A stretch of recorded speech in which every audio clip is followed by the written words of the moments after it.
All right, y'all, here we go. I believe this is episode 20. What you may not know is that we recorded episode 20 already last week. Your boy had a miserable time with his computer, and I won't go into details, but anyway, I had to wipe everything and start over. You see, and I'm in a different setting here, but I'm getting ready to set up a real studio moving forward in the next season. I got my boy James with me. What's good, James? Nothing much, man. Yeah, it was tough to hear about that epic catastrophe you had with the computer, man. Forget Apple and that whole keychain nonsense. Yeah, I know people on Twitter were trying to give me advice, but yeah, anyway, it was telling me it can't read my hard drive, so I I restart the computer, and now it's not loading the operating system.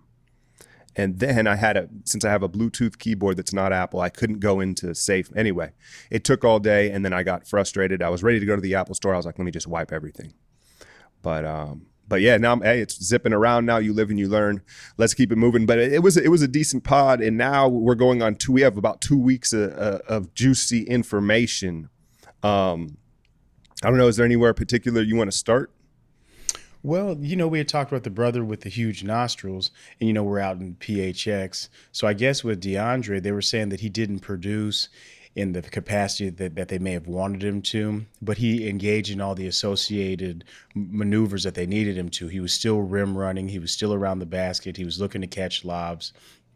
However, he didn't necessarily perform up to the level they were looking for from him. But they're saying if he can do those things consistently, it'll initially or later on fall into place for him.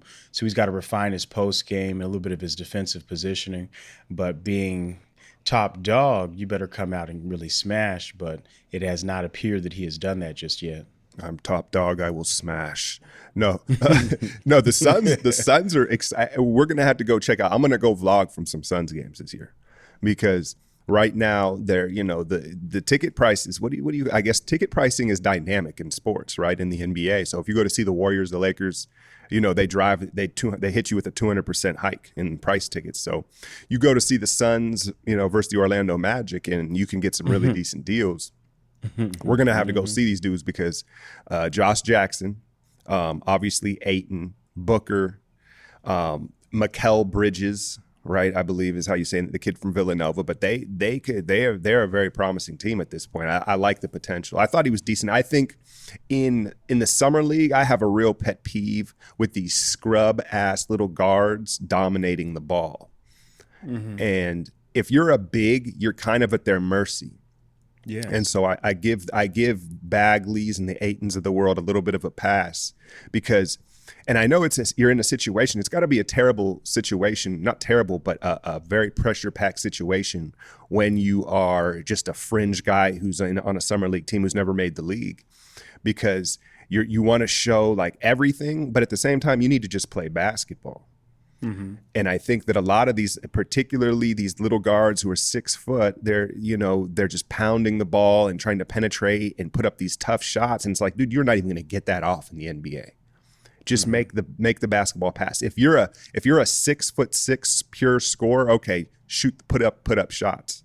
But if you're a point guard, you kind of need to demonstrate some other things. I'm sure each team tells these guys what they're looking for, but I guess it's probably just a fan in me. I'm a little selfish. I'm like, pass it to the prospect. We all want to see, you know what I'm saying, the first round pick with the ball in his hands. We don't want to see Joe Schmo, you know what I'm saying, launching. And the Warriors had plenty of that in their summer league, man. Let me touch on this now while we're already on this. So Warrior fans and people, I haven't been active on the YouTube channel. I'm doing my Patreon thing. I've been covering the summer league, and the Warriors have been super underwhelming, which is kind of expected, right? You wouldn't expect them to have a ton of young talent. Jordan Bell's looked very good. Damian Jones already injured, and their rookie, the 28th pick, Jacob Evans III, I'll keep it a bug, man. He's been kind of disappointing.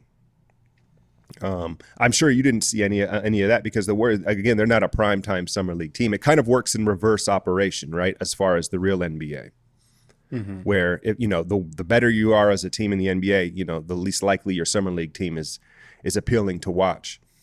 But Jacob Evans, so the first thing I was taken back was his size. I was like, dude, this dude is small. This guy's like my size, and I think they listed him at 6'4", barefoot. He's definitely stronger than me. He's put together. He's built, but he's kind of narrow. So I was taken back by his lack of length and size. And then just his lack of athleticism and pop. He's a 2-footed planter, and he doesn't seem to know how to go off 1 foot. Golden State fans from years and years ago remember when Jason Richardson, the dunk champ, came into the league, and he could only jump off 2 feet. And it took him like 2 seasons to figure out, even with his elevation and vertical, like you can't come into the lane, plant on 2 feet, and go up and finish in the NBA. It's like, unless you're like prime Derrick Rose, it's very hard to do. And so that's what that kid's going to have to work on. But then as it went on, and I read about him, and you could tell he's a very smart basketball player, but he's just not aggressive. He's 21 out of Cincinnati. I expected him to have a little more swag just because he's an older rookie in a program like that. But then I'm thinking about Bob Myers and what these dudes were doing. And I think the more I think about it, I think he is a specific draft pick. He was specifically drafted to guard James Harden, Damian Lillard, and just go through the list of guards in the Western Conference. Russell Westbrook, right? I mean, it goes on and on. Because, like I said, at first, I thought he was bigger. I thought he was longer. But it makes sense that he's a versatile, very strong defender. He kind of has the Ron Artest treatment where he hand checks. He uses his strength to keep guys in front of him. And my ramble will be done here in a second. But so as I started to think about it, I'm like, dude, I think he is specific. So it's very hard to judge a guy like that in the summer league because he's not ball dominant. He's not an offensive player. But I think he's a specific pick. And so when we see these elite guards in the West, it'll be very interesting. I think they're going to sick him on them for minutes at a time and let him be physical, use his fouls, and I think that's where they see his value. Mm-hmm.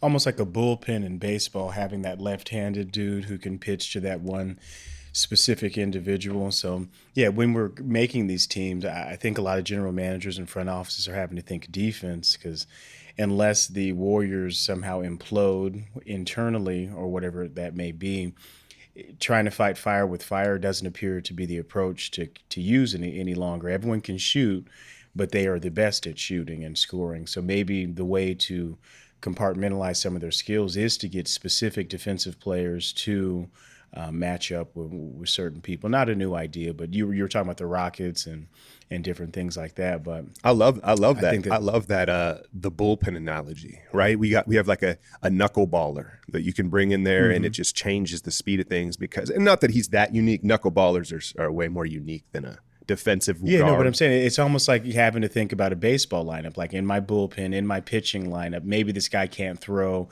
the heat at 102 miles per hour, but he's got some nasty movement here at these times. And we've seen statistically he matches up well with people who are between 5'8" and 6'3". You know what I'm saying? Like all those crazy analytics they do. I'm pretty sure they have used him in that capacity. That's a pretty good insight. Back to the summer league, you were kind of cautioning me on some of Trey Young, maybe not to get too overhyped by his most recent success. But what I did like about him is it seems like he found himself a little bit, even with his interviews towards the end, although his voice is kind of funny. I told you, doesn't he sound a little fruity, a little fruitcake? Yeah, he does. His voice is hecka high and nostrily, and it just seems very... You know who he looks like? He's he's Ghostbusters 2. He's the, the scientist with the Yanni or whatever. He's got that real light. I mean, what's thinner, his frame or his hair?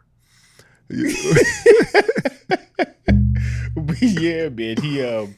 He found some of that Ghostbusters lift though. One thing I can say is the man can jump just naturally. Like you're talking about bounce, he's got it. Like even whenever he's excited or he makes a good pass, what I like is someone makes a pass and they are moving along with the person who's scoring. So that might sound kind of weird to you, but they're so engaged in the play that they're hyped about making the assist. And once the other dude scores, you can see it directly on their face that they were equally as involved. It's different than just to shuffle the ball around and somebody scores, but it appeared on some occasions that he was getting the ball where he needed it to get to and very observant and felt real satisfied, whenever he was getting those assists and things like that. Yeah, his passing, I think, everybody hears the Steph Curry comparisons. His passing's better than Steph Curry's.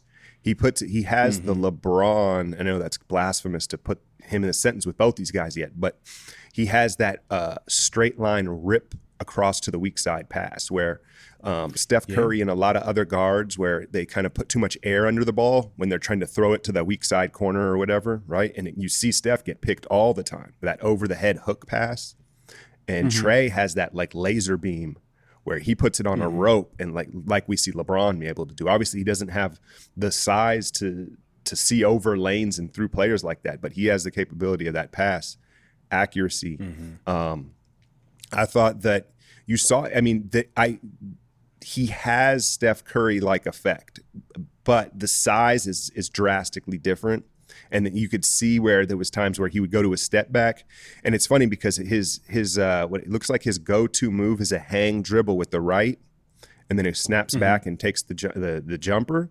But a hang dribble, I think it works for his shot. But a hang dribble is someone like Kevin Durant probably has the nastiest hang dribble, right? And then it's based off his physical attributes where his length and his legs. So one step from Durant, and that's a huge separation, right? He has this huge long first step. It's not that it's fast, it's long.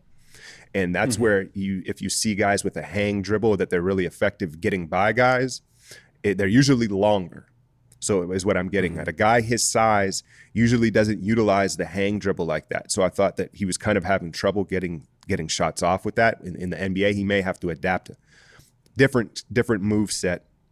But the gravity is there. The gravity is there. Even though he shot terribly, you saw guys have to pick him up kind of like around the center court logo. And so he can give that little glance up and then, hezzy and go by. And I think he's tough enough. I think we got to give him time. The jury's still out on all these cats, obviously. But there was some positive signs. I think defensively, Trey though he's a floater, man. Like if you just watch him, because I'll like DVR, and I'll just watch even when he's not on ball, just watch him play defense for 5-6 sets.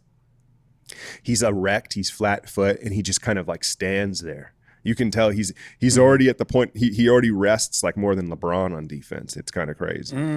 And so that's not gonna get when he's on ball, he gets very aggressive and he gets almost over aggressive, kind of Iverson like, where it's like he sells out early because he knows he has no chance of staying in front.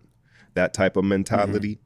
But yeah, one thing that I wanted to wrap up, because I know most of our listeners are curious about the Jacob Evans take for the Warriors what I wanted to conclude was that initially I was disappointed in his size. Hopefully that's the first time all of you have heard something like that, but I'll leave that alone. No, but I thought he was a bigger player, but like I said, in rethinking it, I think they're going to use him on point guards.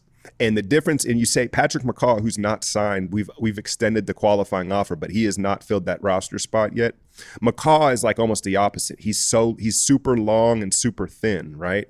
And his length can be effective as a weak side defender and a help defender. But on ball, we saw McCaw really get bullied. He just doesn't have the strength, and he never will. Just you can tell from his frame. Jacob Evans is like the opposite, I think. And I think he'll be fine off ball, but I just think that he's going to guard. They're going to put him on point guards and use that strength, particularly like a Harden or a Westbrook, guys that kind of use that bully ball strength. I think that's the concept behind Jacob Evans. Were there any other summer league? I hate that these I feel like all the guys I want to see always get chipped up. Marvin Bagley. Yes, I think he has a pelvic injury. Is that correct? I know that's definitely, or a pelvic bone bruise is what they kind of stated. They're saying he had some iffy play, but obviously if you have a pelvic bone bruise, that's going to kind of curtail your ability. He was 31% from the floor in about 3 games. He's obviously a plus athlete, and he's got some good flashes as a passer and shot blocker. And he's very solid in transition. Is it true that last year LeBron was top 5 in transition points? Was he? I didn't even know he got out in transition. It was kind of that's what I was trying to fact check against, but I was hearing that even though things weren't looking as good for him, he still had tons of transition points. I don't know. I'll have to check into that. But in relationship to Marvin Bagley, they're saying that he did look nice in transition whenever he had the opportunity. Yeah, he fell a little victim to. Now, De'Aaron, I like what Sacramento's doing, man. I don't know if you heard. I was clowning Vlade about talking about his young super team, right? And he's not that far-fetched. Like, if you were on the optimistic side and you were within the Sacramento organization, you could easily think that, man, because Harry Giles, another Duke product who's coming off 2 ACL, he's just had terrible knee problems, and they took a risk on him. But he is a basketball player, man. Like, the question will be health with him, but he is the definition of a basketball player, and he has some nastiness to him. De'Aaron Fox is a perfect fit with Bagley and these athletes because he's going to play fast. He's going to get the ball out and move it. The one thing I'll say about Bagley is you can tell that at this point he's just relied on his athleticism. Like, he gets the ball, crab dribble, and he just tries to elevate over everybody. And so he's going to have some rude awakenings at the rim. And I think he's tough enough to deal with it and adjust. But yeah, he's going to have like as many highlight dunks as he has this first rookie year. He's going to have ones where he gets roofed or it's like real ugly. Yeah, they were saying that smart defenders have already picked up on his tendencies, and they've kind of noticed that whenever he's coming back left, whenever he's operating inside. So people are jumping those tendencies. And you're right, you have to adjust your game, what you used to do in high school and college. Well, obviously not high school, but those tendencies that you've built your whole life, it's a little different once you get to the level where everyone's jumping as high and they're smarter than you. But I will say, though, he is... I won't give him a 10 athlete. I'm going to reserve it. He's like on a scale of, he's an 8 or 9 level athlete from what I've seen. I have to see a little bit more because I have to see that what you brought up. He's so left-hand dominant. And for me to grade out as like an elite athlete, you got to be kind of ambidextrous, but that can come. But I like his juice. We were talking about that, like, his motor and his juice and his competitiveness. So I think that will go a long way for him. Heck yeah. Yeah, man, you can see it oozing. Like, it's contained, which is good, but it's definitely fiery because the way that he yams on the rim is just aggressive. I'm always scared people are going to break their hand or their wrist. But yeah, he definitely puts some extra into it if you watch him. So he's got a little bit violent. That whole Kings team has some swagger. They are a fearless young group. Now, if you've watched the NBA long enough, you know that these young super teams or these young potential teams, they don't always pan out. They don't always stay together. You know, they have to be healthy. But I'm just looking at their roster. De'Aaron Fox has the juice. Bogdanovic has the juice. Harry Giles has the juice. Bagley has the juice. Josh Jackson, not so much, but that's fine. You got to balance that out. He's just a talent. He's a skilled player. But they have some competitive dudes, so I think the Kings are going to be fun. The Lakers, Mo Wagner, looks like they hit on another late-round pick. I don't know if you saw any of him, the kid from Michigan. And he's going to play a lot because everybody's talking about this Laker team and where the shooter's going to come from. This kid's a knockdown shooter. Strong, like he is going to right away be a poor man's Kevin Love. He's more athletic than Kevin Love at this point. Probably not the rebounder, obviously. I know, I'm just categorizing, and here goes the white comparisons. But he's a knockdown 3-point shooter, and he's ready to play. He's physically ready to play. He got chipped up and sprained an ankle or got an ankle contusion. But I'm trying to think who else I saw. Oh yeah, I wanted to touch on Jonathon Isaac. And those of you that are on my Patreon, last year I did a breakdown on Isaac in the Orlando Summer League. And I was like, yo, this kid's going to be a player, man. I really liked what I saw. Now, he'd been injured all last season. I don't know. I sent you a clip. I don't know if you caught any of it. Yes, I watched all of it. I liked it. This is his second year. Is that correct? Yeah. What I liked about it is because we were reviewing that footage of a first-year person and a second-year person. And it made me think about what a benefit your second year with anything is. I just think about my professional development. And the first year you get a position and all the things you have to figure out. But that sophomore time really, I think, is very critical, your sophomore year or whatever it may be, because he seemed very seasoned. And I definitely like what I saw as well, too. He was drafted. I believe it's Florida State. They've kept it in the state with him. But he was projected out to be like a versatile defender, and the shot was there. You could see the shot, but all of a sudden he has handle, confidence. He's gotten stronger, and he has, because with his size, handle, man, he's going to be nice, man. They have a lot of forwards now. Mo Bamba, your boy Mo Bamba, was kind of what we were talking about. He was really a product of not getting the ball enough. because Isaac was doing his thing, and then who was, I'm trying to think who their guards were. They had some bum guards, but they put Mo Bamba in a pick and roll. And the one thing I'll say about Mo Bamba is that he is a willing screener, and that sounds like a small thing, but it's really not, because like in Warrior fans, you see JaVale, KD, particularly guys that want to roll or pop. They don't hold the screens. Like JaVale's not a great screen setter because he's always trying to dive, and KD is infamous for not wanting to set screens. And I think that's more of just I don't know what it is, but Mo Bamba, he will set and hold that screen wide. We all talk about his frame, and so he's a good screen setter, and he's buttery smooth. But I was not impressed with his motor. He didn't particularly. I don't know. He didn't play with a whole lot of energy. But again, I mean, his size, he can get away with it. Yeah, willingness to set screens, very important to me. If it just as a football reference, kind of reminds me of like the Hines Wards or the Randall L's or the Larry Fitzgeralds, who, they want the ball to go score, 6 or whatever it might be, but they also understand team concepts and realize, I can't loaf on this one, because if I don't get that corner, or I don't, take the linebacker out of the play, nothing's going to work. So I mean, in basketball, that seems like fundamentals. Like, you better be able to set a screen. If nothing else, like, you don't score no points, don't get no steals or blocks, you better do the fundamentals and set screens. But I guess skill levels kind of set tiers for all of that. If you're making 30 a night, maybe screens are not as important to you. Right. And then it opens up like, so it's like David Lee was infamous for this in that first Warriors championship season, where I'm really pulling the Bill Simmons, where I revert everything back to the Warriors, but he does it with the Celtics. But hey, man, it is what it is. David Lee slipped every screen. He never set a screen. Him and Curry, that high pick and roll in that 15 season, David Lee doesn't set screens. He slips screens. And so it becomes predictable. And if you can show the ability to hold screens, then all of a sudden when you slip, you're gone.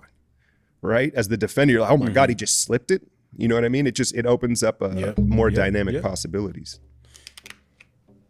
Yep. I'm with you, man. That's why you got to do everything the same way, with the same intensity, because it sets you up for other things. As a fighter too, that's how it is. People sleep on basic things such as turning over the jab if you can, getting your footwork decent, make sure that you're putting it in, and people steer away from the basics that set up a whole host of other things. So. And speaking of that, man, Francis Ngannou. I know you watched. That was the worst fight I've seen in my life. Dude, it was. No, that's not even an exaggeration. It's not. But and I'm forgetting the other dude's name. I always want to call him Curtis Blades, but he's the other dude. I just call him Husky Black because this fool looks aggressive. Right, and I guess his back was hurting. But my question to you is, we don't need to cover any of the fight because there was nothing to be said. It's psychologically. Ngannou got out on, Rogan was clowning him because he posted a picture on Instagram apologizing for the fight. But within the picture, it's him looking mad vicious and throwing like the lone punch that he threw in the fight. And Rogan was like, dude, if you want to have a sorry post on social media, make yourself look like you feel bad. Don't make yourself look like a monster in the picture. But which was very true, man. But my question to you is, because like I remember I text you like 90 seconds into the fight, I was like, yo, he's done. I was like, he's done. He's scared. He's done. Because we know that he's coming off his first loss. But the interesting thing was, he didn't get put to sleep, and he didn't even really get beat up by Miocic. It was more of like a war of attrition, and he kind of just grinded him out, but he didn't like get beat up. And my question to you is, do you think he's going to come out and be able to flip this, or psychologically, it's kind of like was it Nick Anderson for the Magic? Remember those free throws? You know what I'm saying? It's like once you've lost the confidence, because fighting is such a delicate psychological game. Will he rebound from this? Will he come out ultra aggressive next time, or is he just all of a sudden the layer of invincibility that was removed from him in the Miocic fight? It's gone now. He's done. Because I'm leaning towards, I think he might be done.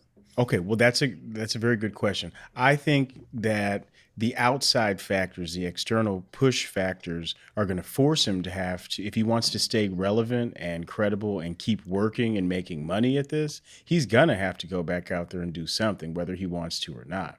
So I think he's created an environment to where whether his confidence is shaky or his confidence is high, he can't ever put up a performance like this ever again. So I think in his next fight, I think it's going to be balls to the wall. I mean, if there's anybody in his camp telling him anything otherwise, I think they're doing a great disservice to him. But on an internal level, outside of his profession, yeah, you got to go back out there. You just did a real shitty meeting and the CEO was here and you fucked up our contract. You better go back in there and get 10 to 15 sales to keep your job.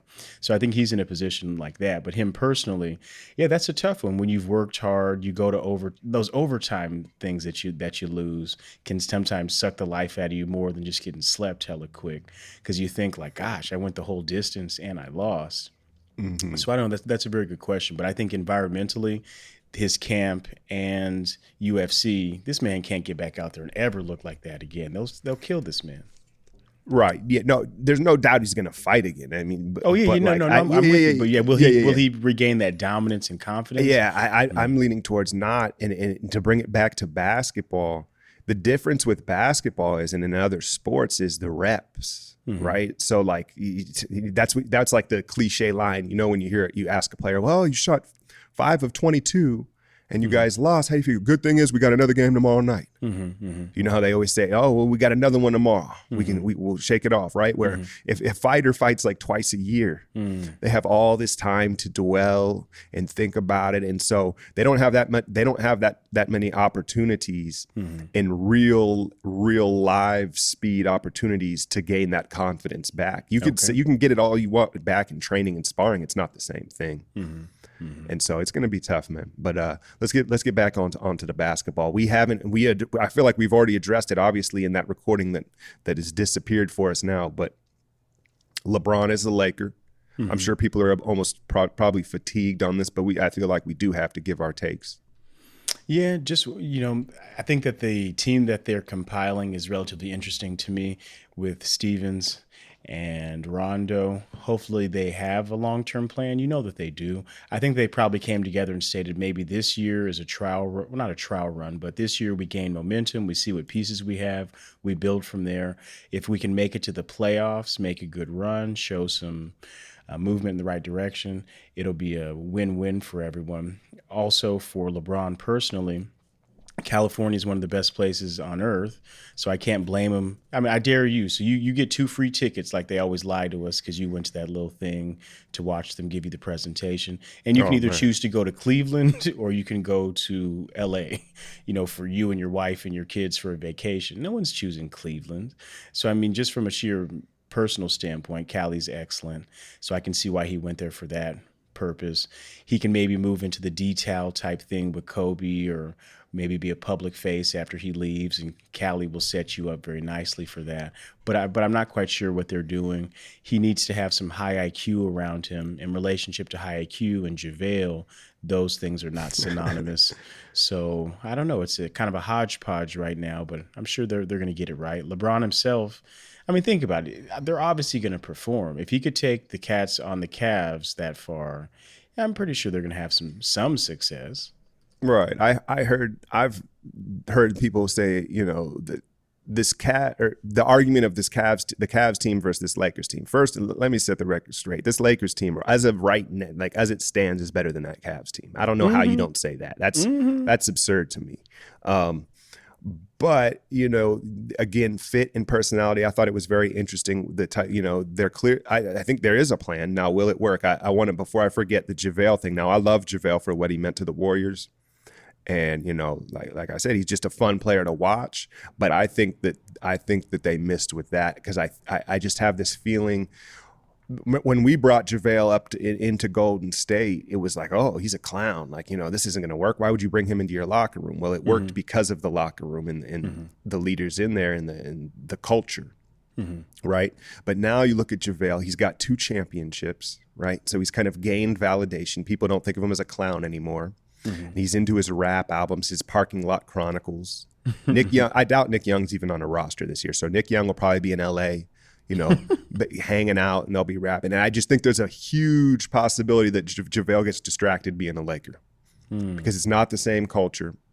It's not as tight knit, right? And then you're in Los Angeles, and then you just look at what has happened in his life in the last 2 seasons. He's definitely not as hungry. That it's just not possible. And you can argue the Warriors aren't, but that's fine. So I think that the JaVale thing it could be a cause for concern. And then obviously Rondo, Lance Stevenson, they're going for toughness. They're going for toughness and versatility. But I will say that LeBron, he's had the luxury of really kind of controlling and dictating his locker rooms his second go around in Cleveland, right? You know what I mean? He was the all-saying power. And everybody fell in line, because he either had vets that he handpicked or they were young players. He's not going to have that. He's not going to have that in Los Angeles, I don't think. I don't think he's going to be able to, and maybe that's good. Maybe that's by design from Magic and Planka.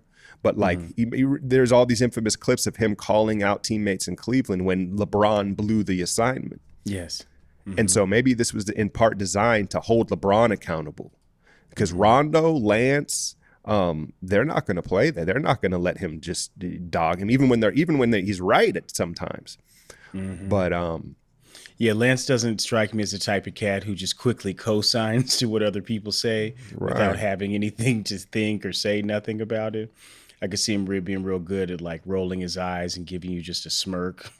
So I'm pretty sure that he's not going to just jump on board with what anybody's trying to say to him, which can be helpful. That is one of his strengths. Sometimes being stubborn and somewhat self-centered can take you pretty far. One thing I will caution that LeBron is infamous for is showing up his teammates on the court, right? As far he gives them the Aaron Rodgers treatment, as I like to call it, right? Where he'll throw up his hands and he'll you know what I'm saying? Where and I think he needs to be careful with that, with those two. I think that he's going to have to, and he's smart enough to do it, but will he be controlled enough to? Like he needs to approach them more subtly and more respectively as equals. Not that they're equals, but he needs to treat them as such. If he throws up his hands and he's scowling, like some of the way he treated some of those Cavs dudes, Love and Tristan Thompson and stuff like that, like I don't think it'll fly with those two. Yeah, you're right. I think we're neglecting a big part of that. Like, how the personal relationships with your coworkers, because those are his coworkers and counterparts, and we beef and wonder, well, why didn't they get along? Why didn't they just want to win? There's all been times where we've had good jobs and paychecks that are steady, but we just generally don't like where we are, and we're trying to leave under any circumstances whatsoever. We're not about to sign that second contract. We're not about to spend another second there. I mean, you went through it. I was even trying to encourage you to stay. So if you think about our situation, like, yeah, stay on the Vista team. I need you. I don't want to be outside in the heat all alone. But you're like, nah, fuck this. I've got better opportunities. I can do this myself. So that's something that I don't care who you are, that voice speaks. So LeBron does need to treat people with respect, and you got to chill on some of those nonverbal, signs of displeasure. People get tired of all of that. Right. And at the risk of coming off as a hater, But right, it is what it is. I think that we're too quick to call people haters. I like the facts. I like it when someone goes in. If it's if it's truths, then fuck it. But I'm glad he went to LA. It's going to spice up the season. I love it. That's fine. And I want him to get Kawhi. I do. But I just think that there is a greater risk, and it's been well documented that this was more than a basketball move, obviously. And I just think that at 34 years old, you look at the accolades, he's cemented himself on the Basketball Hall of Fame, shrine or whatever. What's the Mount Rushmore of basketball players, right? He's cemented himself there already, regardless. He could retire right now. And you could argue with me if you want, but I'm not a hater. You got to keep it real. I don't. The people that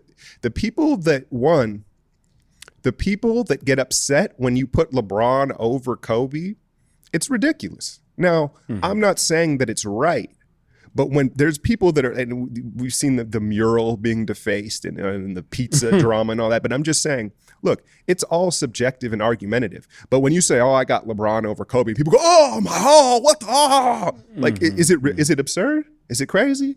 It's not crazy, man. Stop it. It's not. Stop it. Not. But I don't have as much knowledge as you or other basketball heads, but I would simply just go to what I know about Kobe is he threw up a great deal of shots. So if you want to look statistically and you're talking about facts, let's just go to that whole efficiency area. But then you could say, well, yeah, a center who's 3 feet from the basket could be relatively efficient, but not score a lot of points. But that's the key. LeBron is basically very efficient and scoring a good deal of points. So I think that that would be the difference, just right there. And they're different styles of players and all those things. But you know how it is. You're not going to be able to convince someone that Diet Pepsi is better than Diet Coke. People choose, what they like. Yeah, no, I think that exactly, but it just when people scoff at you or say it's outrageous, it's just too much to me. And I think that there's a couple things in Kobe's favor. And it's funny because in Kobe's, I mean, the trial in Colorado, and there was a time where Kobe was such a villain and hated, and he kind of like came full circle. But and we've talked about this before, Kobe's game is so much more aesthetically pleasing. Like it's so much prettier. Even if go use him on 2K, an old team, and like his ISO package and whatever, it's just so much. It's such a prettier game. And then he had that mentality. People, whether you may hate playing with it, like we always talk about Russ, and no one wants to play with him. But people naturally admire that mentality of me against the world, and that vicious mentality. And so I think that people admire Kobe's psychological, the way he approached the game, and his mentality, his mental toughness, I would rate over LeBron's, and then his aesthetic game and as a scorer, right? What are you thinking about? I've got these three people who start with K. So we've got Kawhi, Kevin Love, and Kyrie. I'm thinking about it with Kyrie and Butler. What's their relationship? I know they had played on some, a summer league team together, or were they on the Olympic team together or whatever? But they were saying they might want to link up. But that would be interesting. Kyrie and Butler. I wonder what that type of game would look like. Not sure. I'm not saying it's going to happen. Just I had heard some things. Right, about the Knicks and that rumor. The cut from the same cloth. My hatred for Jimmy Butler. And and we've documented the woke Kyrie, and birds of a feather, man. Like I'm not surprised, right? What do they rent a beach house together, and who knows what goes on between those two? No, but the fact that this was covered as well, like last week, a lot on the national media. Colin Cowherd put it best.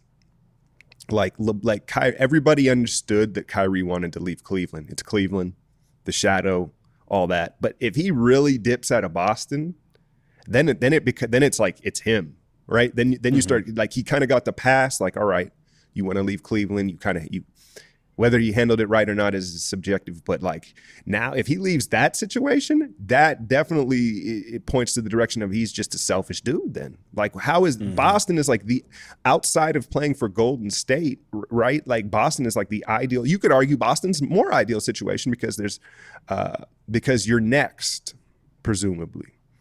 Sure.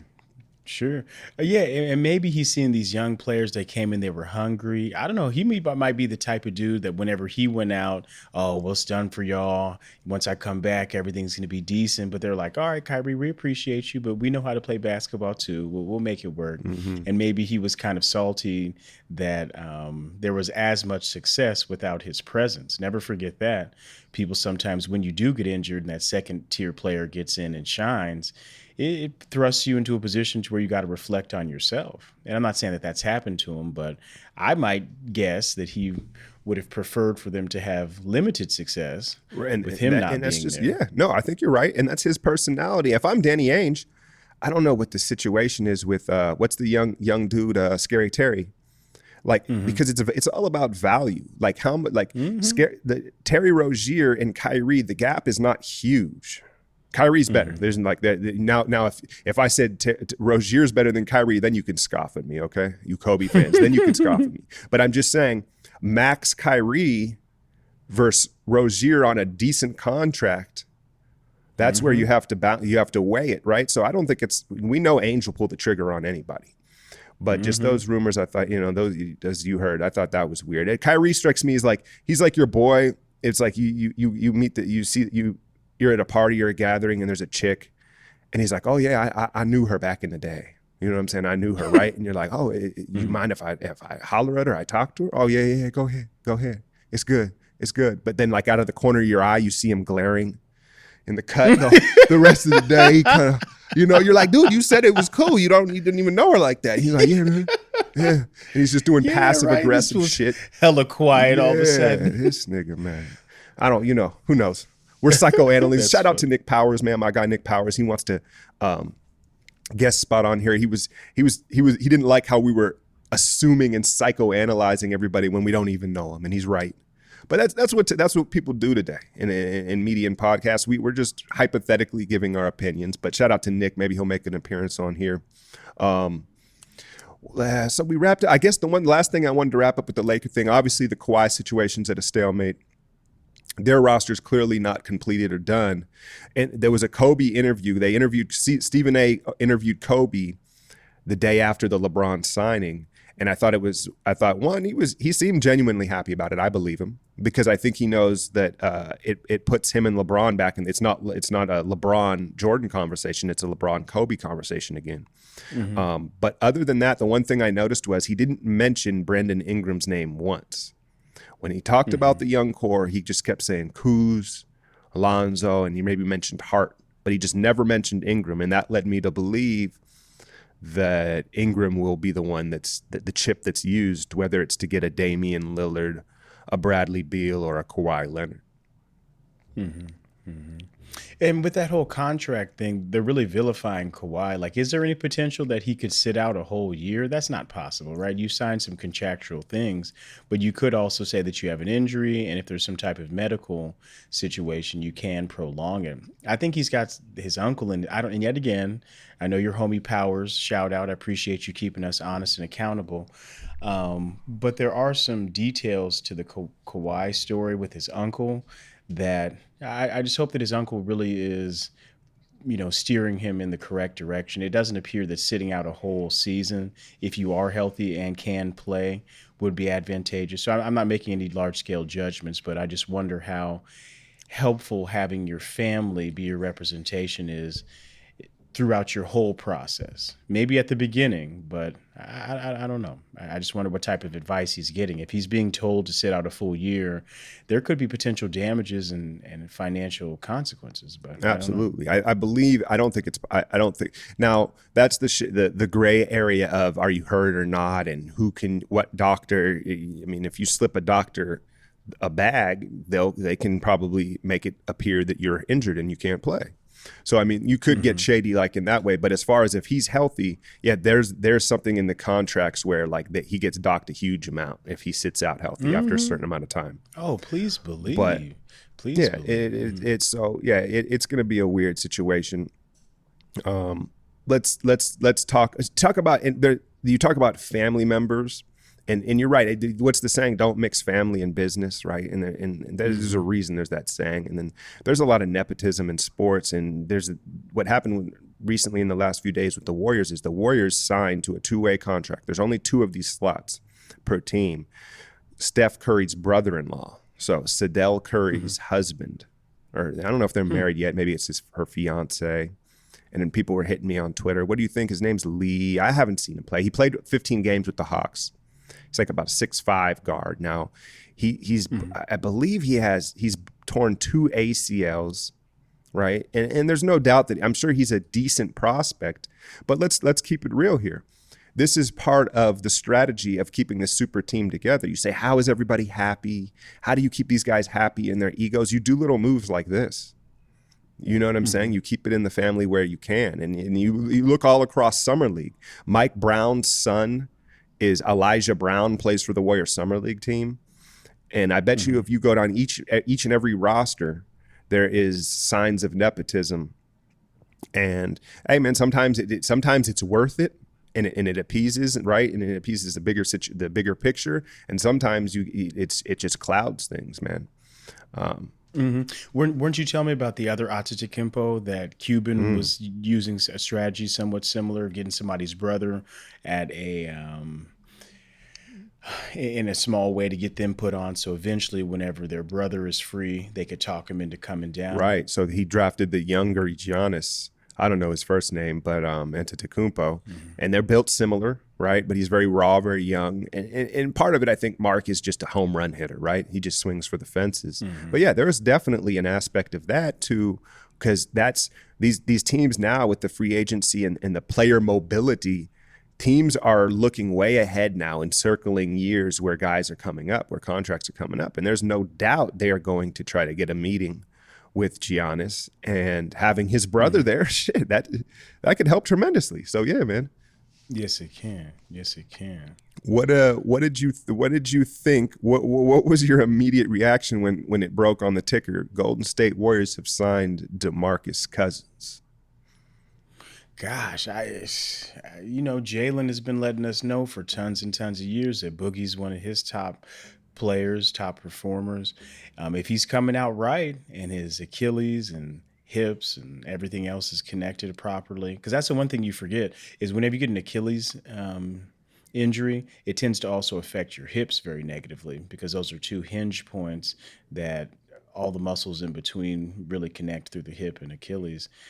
So if he can keep those areas moving forward, and I think we were talking about a little bit that he has the size that will allow him to overcome, hopefully, some of the setbacks that he may have. So if he can still play big, his size is going to make up for some of the mental and physical challenge during rehabilitation. But yeah, I think it's just monstrous. You guys are really putting together that squad that we did as kids, where I used to play a lot of NCAA back in the day, football. And I would just put all the best players. Oh, you were one of those 99 teams. Oh, hell yeah. I'm whack. We played before. So, yeah, I had to do that in order to compete. That's funny. But, yeah, it just seems like y'all are on some EA Sports 99 everything. Right, they're playing 2K. I will say 2K is absolute cheese with the Warriors. I was tweeting my guy last night, like, it is like I really low key let the computer hang. Now I don't do the online thing. I'm old, kids. I don't do that shit. I like to play the franchise, and I turn it up on Hall of Fame and hard. But the Warriors, it's kind of almost not fun, because if you just make the extra pass, you get an open three and you just knock it down. It's ridiculous. But yeah, the Boogie thing. So the comparison is Elton Brand, same age, power forward, tore the Achilles. He was never the same.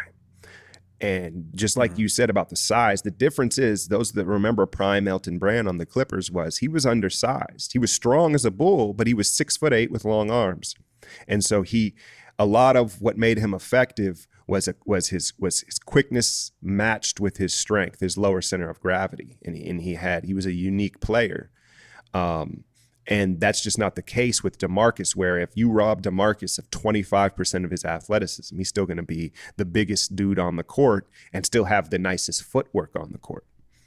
I think the bigger aspect of it is, I think with today's sports science, I think he's going to recover if he does the right things. That's not a given, I guess, that DeMarcus isn't, drinking Henny with JR. But because that matter, like in the recovery, right? He's got to it almost benefit him to go green or go, just have no, I'm serious. Like when you're recovering from an injury, you don't want to have any inflammatory type of meals and like red meats and stuff like that. So if he could go 100 in on the recovery, I think physically he will recover to enough to where he's still a beast. The question is mentally.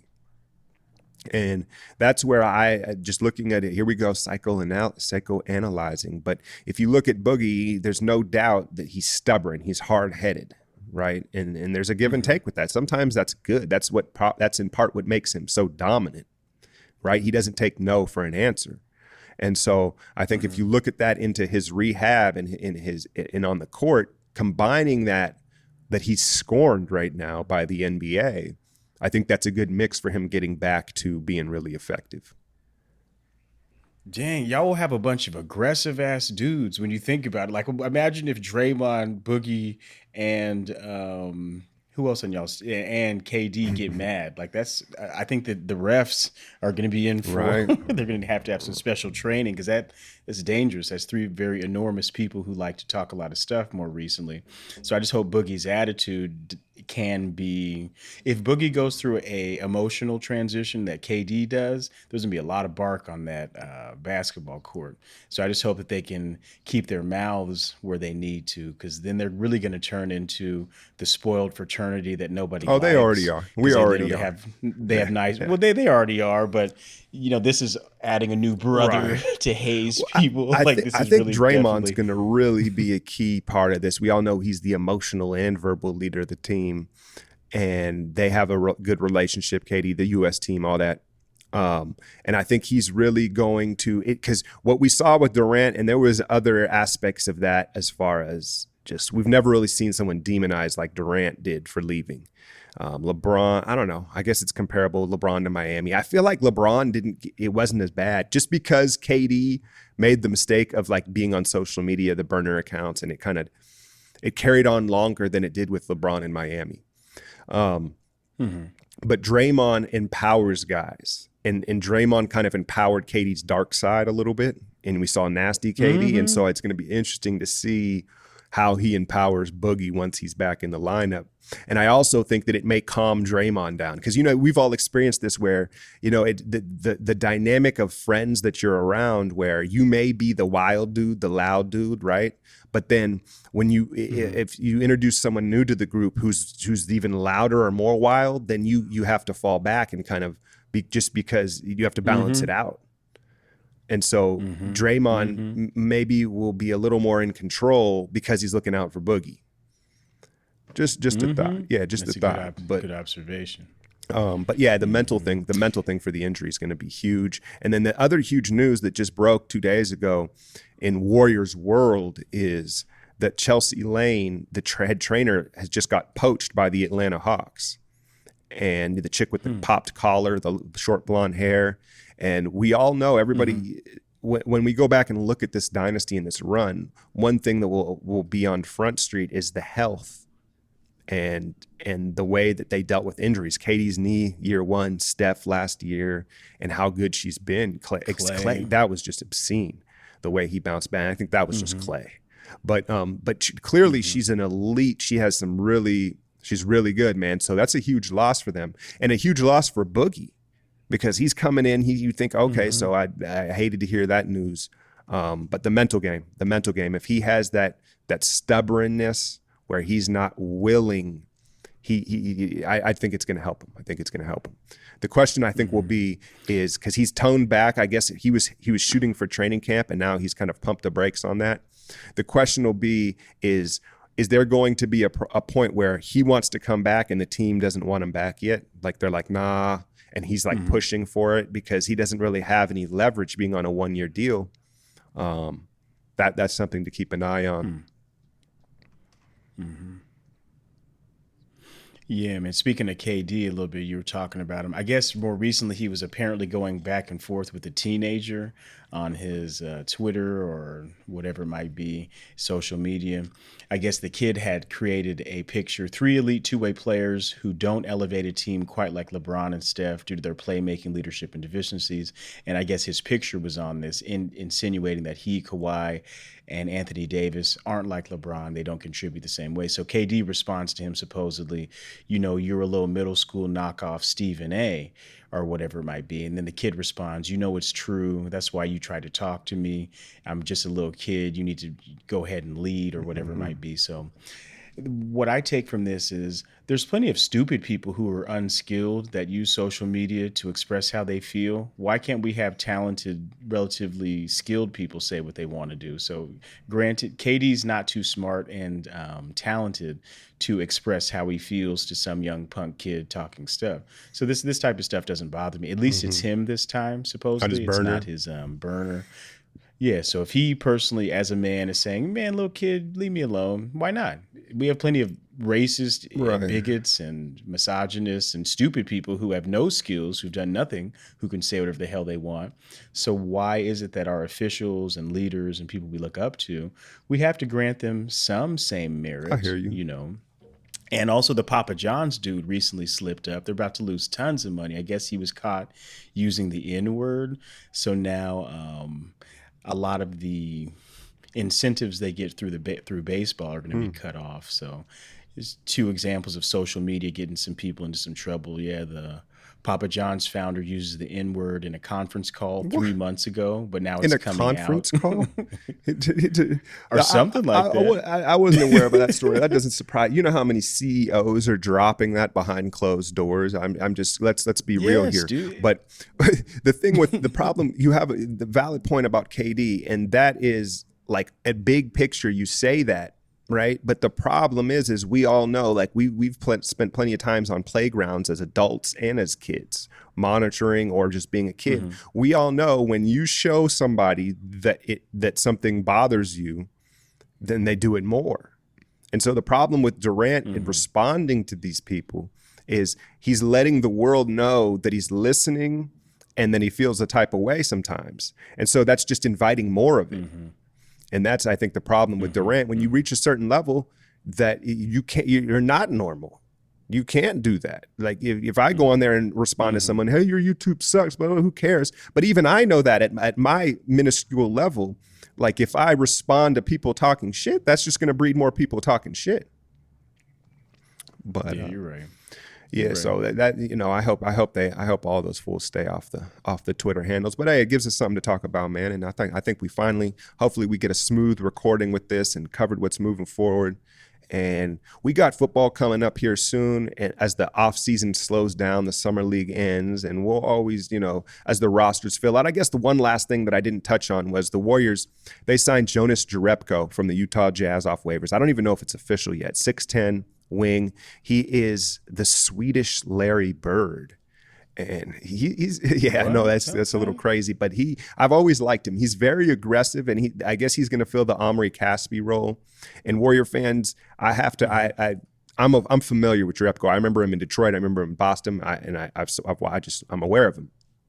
Is the difference between he and Caspi? Now, Caspi may be a little more skilled of a player, but Jerebko has the nasty in him.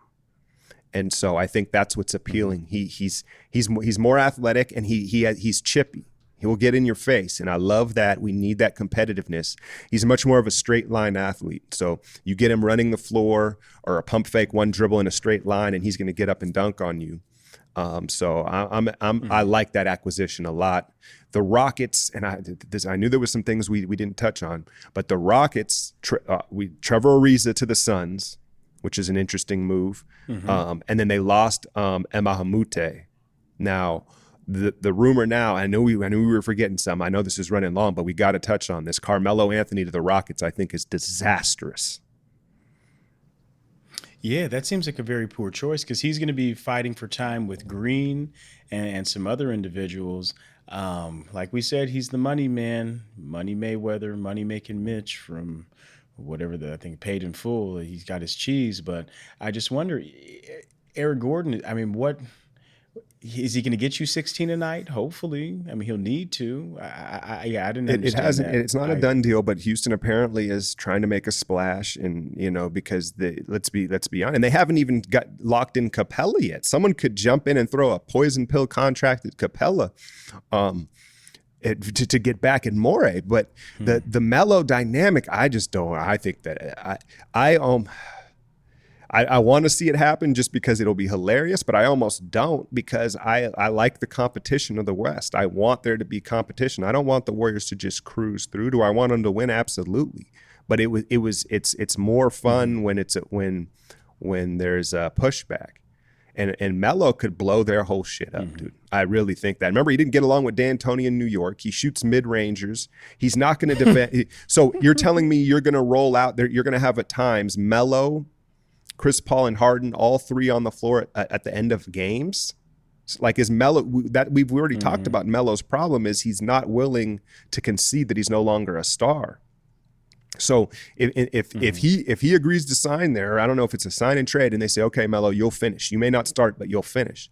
You're telling me you're having all three of those guys to close games in the play? I'll tell you right now, Warriors fans, remember in the OKC matchups, the ones that Melo played in, we relentlessly attacked him. I remember a beat writer saying it was like pity. It was almost cold blooded. Like wherever Melo was at, they pointed him out. They were like, clear out, and they just attacked him the whole game, just ate him up, dude. God damn. Melo is like the old dude at the pickup games who comes down the court and screams for the ball every time. And you're like, nah, like, you know what I'm saying? Like he really thinks he should get the ball every time. He comes down to the block. Hey, he's fighting. Hey, he's got the hand up. Hey, ball. And you kind of just have to look him away. Like, not no more, man. Come on, man. That's what it is with Melo. So that'll be interesting to see where he lands. I heard Washington rumors, Brooklyn. We'll see, man. We'll cover it. But yeah, man, and we'll also look forward to some, because those of you that don't know, James is that really at heart you're a football guy, and you've talked about this. But coming up with the NFL season, I think we should dabble into some of that, coming up here with training camps and all that stuff. Oh yeah, man. Yeah, definitely. Speaking of football, I always keep you updated with our little things. Last night, we won last night 6-0, which was super whack. But I definitely had another. I'm really good at whenever the ball is deflected in the air in the end zone, for whatever reason, I'm just always in the right space. So basically the ball like bounced off of 2-3 people. And I'm not making this up. I wish my wife was better with footage. I do have some footage for you, so hopefully we can put some of it up. But yeah, it was decent, bro. We both ran some clear outs. The guy came on the outside down the sideline, balls in the air, bounces off him, the defender, and another dude. But me being patient and in shape, I basically snatch it from this fool hella quick, and we get our only points of the night. But yet again, Allen was trying to push his agenda, and it was whack. But we all as a team. But it's funny. What I love about communication is unless you talk to your coworkers or your family or your wife or your husband on specific things, you just don't know that everyone feels the same way as you too. Because here we were, I was thinking I was being a jerk to this dude, but then I just kind of made a joke to our QB, like, yeah, man, Allen's trying to take over. And this fool was like, yeah, I can't stand this fool. He's hella. And then someone else chimed in like, yeah, this fool thinks he's hella good, but he sucks. So it's just funny that we were all on the same page secretly. And I think same thing with Melo when we talk about it. Like, I'm sure there's going to be some homies in these young bucks that don't care who they're just to play might be like, yeah, Melo. And you bring it, I'm thinking about it even more. You're right though, and that's me. I'm the one that's like, man, fuck this, and then everybody, I'm the one to break the ice. Yeah. With those type of situations. But think about it. That's another problem with Houston is because Chris Paul and Melo are like great friends, and Chris Paul is kind of the leader there. Like he's going to be like, yeah, get the ball to Melo. You know what I'm saying? Like, I think his view of Melo is going to be jaded. Like, he still views Melo like with braids. You know what I'm saying? And so right. There's no braid Melo is dead. You know what I'm saying? But yeah, man, I feel you as far as you got to let it out in the open. And I said, and maybe he needs to be humbled. Someone needs to embarrass him. But that's for another time. But yeah, man, episode 20. I hope y'all enjoyed this one. James and I were out.